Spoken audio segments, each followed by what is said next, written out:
I'm Clara, 32, a stay-at-home mom. Let me tell you about the worst period of my life that began 2 years ago. It was a time when my world, already rocked by a tragedy, got hit by a betrayal so deep it almost broke me. Life back then was simple, revolving around my 4-year-old, Jamie, and my husband, Mark. Mark was always neck-deep in work, managing stuff for a company with branches everywhere. But the real anchors of my life were my in-laws, Sarah and John. They weren't just in-laws, they replaced my parents. It was during this period, my own folks died in a nasty car crash.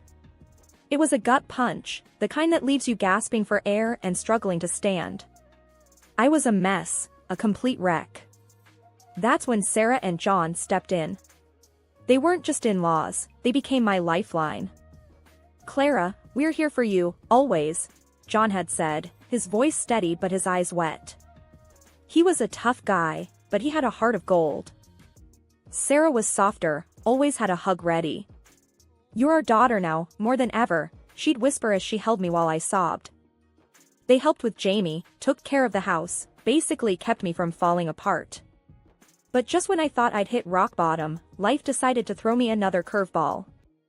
It was Lisa, a family friend, who broke the news to me. She's blunt, always has been. "Clara, listen, I hate to be the one to say this, but there's talk about Mark. They say he's seeing someone else." I remember laughing it off at first. "That's bullshit, Lisa. Mark wouldn't, he just wouldn't."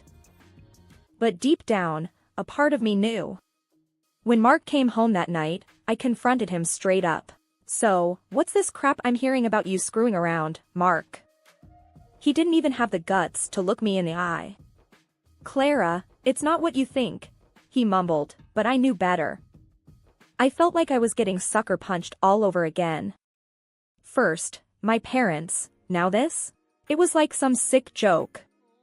That's where my story starts. In the middle of a life that felt like it was crumbling around me. 2 years ago, I lost my parents and then had my heart ripped out by the man I thought I knew. Welcome to my mess. I remember sitting at the kitchen table, a cold cup of coffee in front of me, when Mark walked in. His face was a picture of guilt, but I was past caring. "So, you're a cheat now, Mark? Is that it?" I spat the words out, not caring about the venom in them. Mark flinched, but he deserved it. "Clara, it's not that simple," he said, trying to sound reasonable, but to me, he just sounded pathetic. "Not simple? You screw around while I'm crying over my dead parents, and you say it's not simple?" My voice was shaking with rage. He sighed, running his hands through his hair. "I was stressed, Clara. I made a mistake. It didn't mean anything." I laughed, but it was bitter and hollow. "Didn't mean anything? You shattered our family, Mark, and you say it didn't mean anything?" He tried to reach out to me, but I jerked away. "Don't. Just don't. How long, Mark? How long have you been lying to me?" He hesitated, and that was all the answer I needed. "It started a few months ago. Clara, I'm sorry. I really am." The word sorry stung. "Sorry doesn't cut it, Mark. You've broken us." I couldn't stay in the same room as him. I walked out, leaving him standing there, looking like a man who knew he'd screwed up beyond repair. Later, I went over to Sarah and John's place. I needed someone to talk to, and they were the closest thing to parents I had. Breaking the news to them was one of the hardest things I'd ever done. I sat them down in their cozy living room, the place where I'd spent countless happy hours. "Sarah, John, I have to tell you something about Mark." Their expressions changed from warmth to concern. "What is it, dear?" Sarah asked, her voice filled with worry. "It's Mark, he's been having an affair." Saying the words out loud made them real, and it hurt like hell. John's face turned to stone, his hands balled into fists. "That blackguard," he growled. "After everything we've been through, he does this to you." Sarah was crying, her hands trembling. "Oh, Clara, how could he? We thought he was better than this." I couldn't hold back my tears. I don't know what to do. I feel so lost. John stood up, pacing the room. I'll talk to him. I'll make sure he knows what a colossal mistake he's made. If he does something like that again, I will disinherit him. But I wasn't sure there was anything to be said or done. The trust was broken, and I didn't know if it could ever be mended. The days after finding out about Mark's affair were a mess of emotions. I was angry, hurt, and felt betrayed. But in the middle of that storm, Mark was desperate, almost pathetic, begging for another chance. One evening, he cornered me in the living room, his face worn out with guilt and fear. Clara, please, I'm begging you. I know I messed up, big time. But I can't lose you and Jamie over this. I looked at him, feeling a mix of anger and pity. You should have thought about that before jumping into bed with someone else, Mark. He winced, as if my words were physical blows. I know. It was a stupid mistake. I never meant to hurt you. Mistake? I scoffed. You call destroying our family a mistake? He ran a hand through his hair, a nervous habit he had. I'm not trying to make excuses. I want to make things right. Please, Clara. I wanted to scream, to tell him how much he had hurt me, but instead, I found myself thinking of Jamie, our little boy who adored his dad. Mark, you don't just get to come back and pretend everything is fine. You broke something here, I said, my voice heavy with unspoken pain. I know, and I'll spend the rest of my life trying to fix it, if you let me, he pleaded. I sighed, feeling the weight of the decision on my shoulders. I'll think about it, Mark. But even if I agree, things will never be the same again. He nodded, looking like a man who knew he was hanging by a thread. I understand. Thank you, Clara. The next day, I talked to Sarah and John about it. I needed their perspective, their advice. John was furious, his old-school values making it hard for him to see past the betrayal. Clara, you can't just let him off the hook. He needs to learn his lesson. Sarah was more understanding, though her disappointment in her son was clear. Clara, dear, whatever decision you make, we'll support you. But think about Jamie, and what's best for him. Their words echoed in my head as I made my decision. I wasn't doing this for Mark. I was doing it for Jamie, and maybe, a little bit, for the memory of what Mark and I used to have. That night, I told Mark my decision. I'm willing to give this another shot, Mark. But things need to change. We need to start over, rebuild what you broke. Mark's relief was palpable. Anything, Clara. I'll do whatever it takes. 2 years had passed since I decided to give Mark another chance.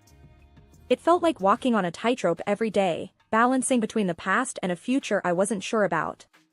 Mark got a promotion at work, which meant more business trips, more time away from home. It left me with Jamie and a lot of time to think. One day, while Jamie was at school, I sat with Sarah and John in their garden, a place where we had shared so many family moments. Clara, you've been holding up well, considering everything, Sarah remarked, her voice laced with concern. I forced a smile. I'm trying, Sarah. For Jamie's sake. John, who had been quiet, finally spoke up. You know, Clara, I still can't wrap my head around what Mark did. But I respect you for giving him another chance. I sighed, looking at the garden's blooming flowers. I don't know if it was the right decision, John. Sometimes, I feel like I'm just waiting for the other shoe to drop. We're here for you, no matter what, Sarah said, reaching over to squeeze my hand. I appreciated their support, but deep down, I felt alone. Mark's frequent travels didn't help. Whenever he was home, it was like living with a stranger. We talked, but it was mostly about Jamie or mundane things. One evening, I decided to confront Mark about this distance between us. He had just returned from a trip and was sitting in the living room, scrolling through his phone. Mark, we need to talk, I said, standing in the doorway. He looked up, a hint of weariness in his eyes. What's up? It's about us. I feel like we're just coexisting, not really living as a couple, I said, trying to keep my voice steady. Mark put his phone down, his expression turning serious. Clara, I'm trying. I'm working hard for us, for our family. But is that enough, Mark? We hardly talk, and when we do, it's like we're just going through the motions, I replied, frustration creeping into my voice. He stood up, coming closer. I know it's been hard, Clara, but I'm doing the best I can. I shook my head. I'm not sure if your best is enough anymore. We stood there, the distance between us more than just physical. I wanted to believe that we could get back to where we once were, but as each day passed, that hope faded a little more. Life in the Smith household had settled into a routine, a mundane pattern of day-to-day activities, with Mark frequently away on business trips and me juggling household chores and caring for our son Jamie. The joy and spontaneity that once filled our home seemed to have evaporated, leaving behind a sense of mechanical existence. One afternoon, while visiting Sarah and John, something happened that I hadn't anticipated. We were sitting in their cozy living room, sipping tea and chatting about trivial matters, when Sarah, ever the attentive mother-in-law, gave me a curious look. Clara, dear, you've been looking a bit pale lately. Everything all right with your health? Sarah's tone was laced with genuine concern. I forced a smile, not wanting to worry her. Oh, I'm fine, Sarah. Probably just a bit tired from running around after Jamie. She wasn't convinced and leaned forward, lowering her voice conspiratorially. You're not, by any chance, expecting, are you? Her question caught me off guard, and I laughed it off. No way, Sarah. That's definitely not on the cards right now. However, her words planted a seed of doubt in my mind.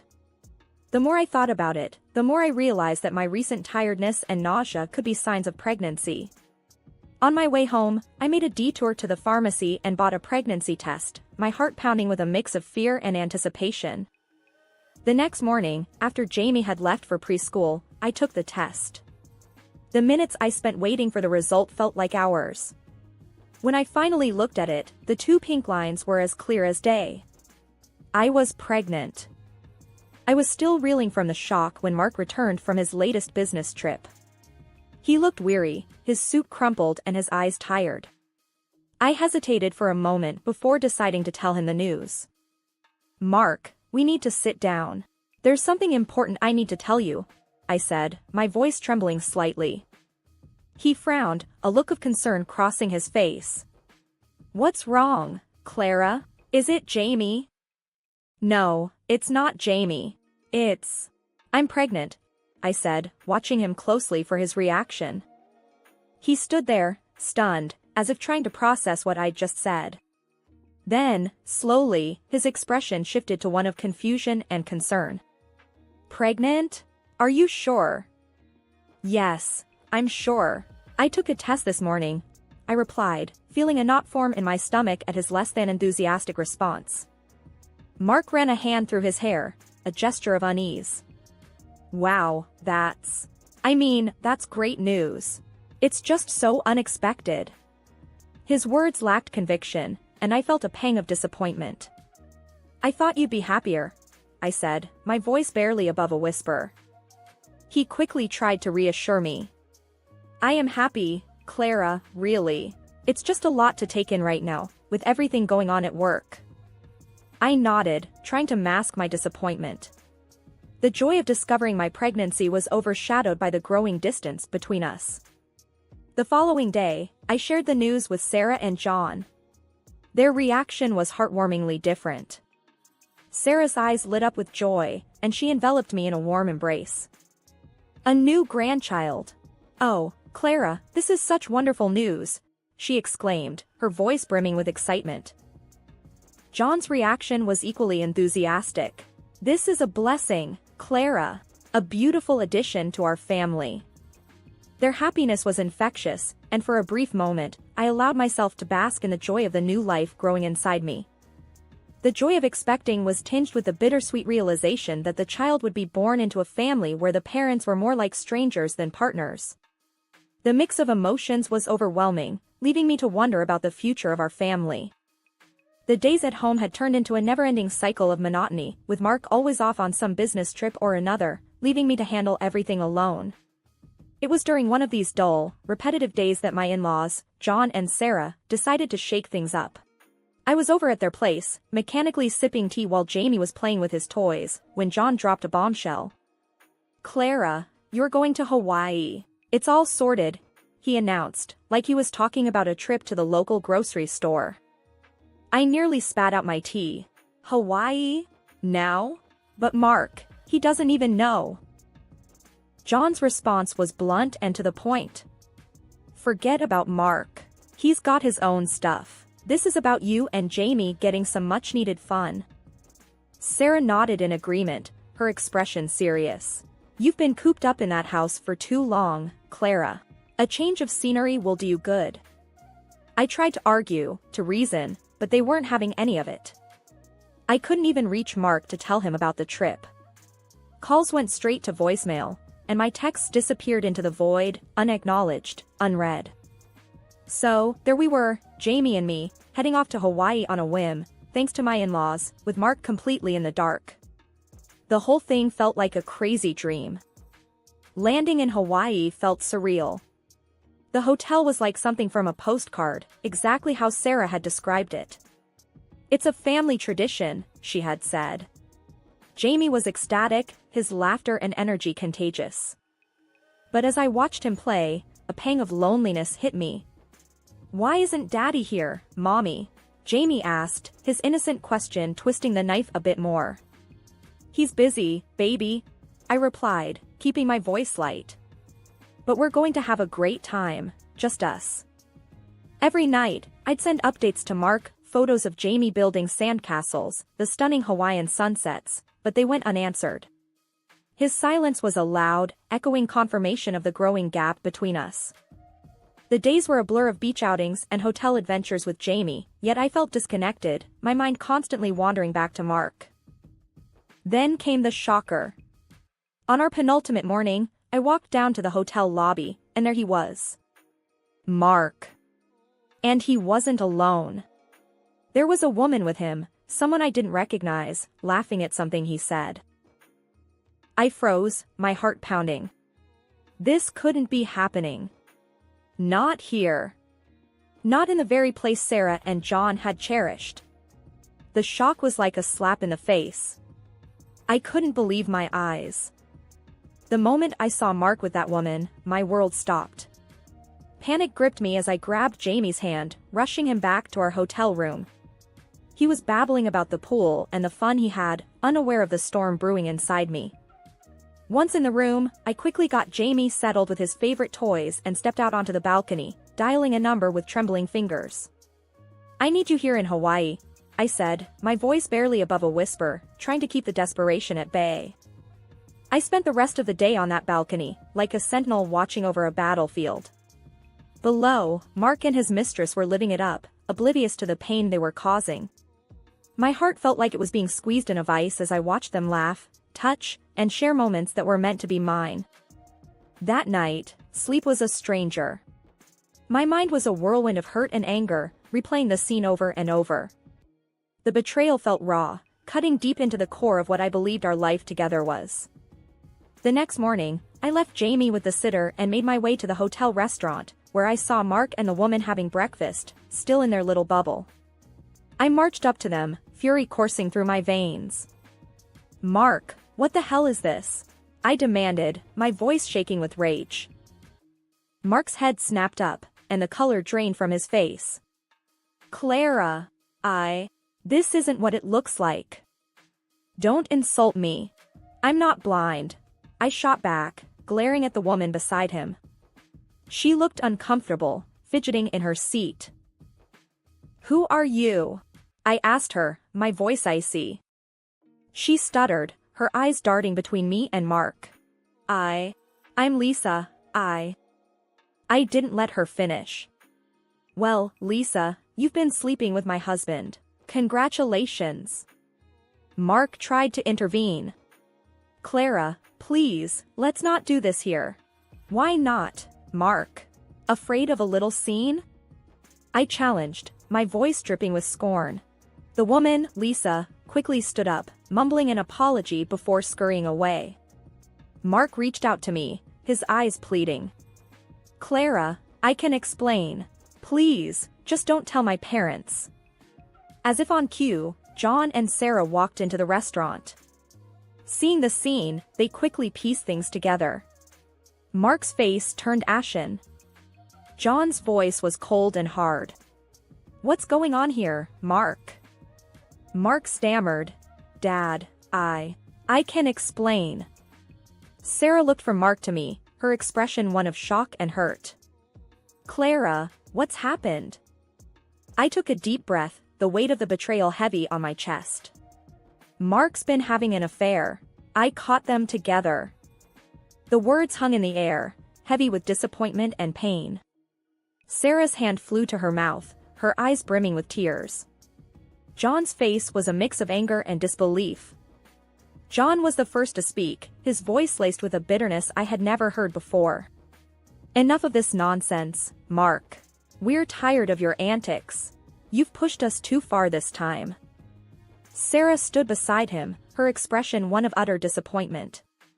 "We've stood by you through everything, but this is unforgivable." Mark, looking like a deer caught in headlights, tried to appeal to them. "Mom, Dad, please." But John cut him off. "No, Mark. We're done. You're out of the house. It belongs to us, and we won't harbor a cheater under our roof. And as for the inheritance, don't expect a dime." Mark's face crumpled. He looked from his parents to me, a desperate plea in his eyes. "Clara, please." I shook my head, feeling a strange mix of relief and sorrow. "It's over, Mark. I'm filing for divorce." The trip back from Hawaii was a blur. Once home, I set the wheels in motion for the divorce. The proceedings were quick, but every signature, every paper served was a reminder of the life I thought I'd have. The court granted me alimony for both Jamie and our unborn daughter. Mark was ordered to provide for both children, his actions leaving him alone and distanced from the family he once had. When our daughter was born, a beautiful baby girl, it was a bittersweet moment. She was a symbol of a new beginning, but also a reminder of everything that had fallen apart. Throughout it all, John and Sarah were my pillars of strength. They helped with the kids, giving me the support I desperately needed. "You're not just our daughter-in-law, Clara. You're our daughter, and we'll be here for you and the kids," Sarah would often say, her kindness a soothing balm on my wounded heart. Life settled into a new routine. Raising 2 kids alone was challenging, but with John and Sarah's help, it was manageable. We became a close-knit unit, bound by love and mutual respect, a stark contrast to the broken family we once were. Mark became a distant figure, an occasional visitor in the kids' lives, but the warmth and closeness we once shared were gone, replaced by a polite, distant co-parenting arrangement. As I watched my children play in the yard, John and Sarah sitting nearby, chatting and laughing, I realized that this was my new normal. It wasn't the life I had planned, but it was a life filled with love and support. In the end, that was all that mattered.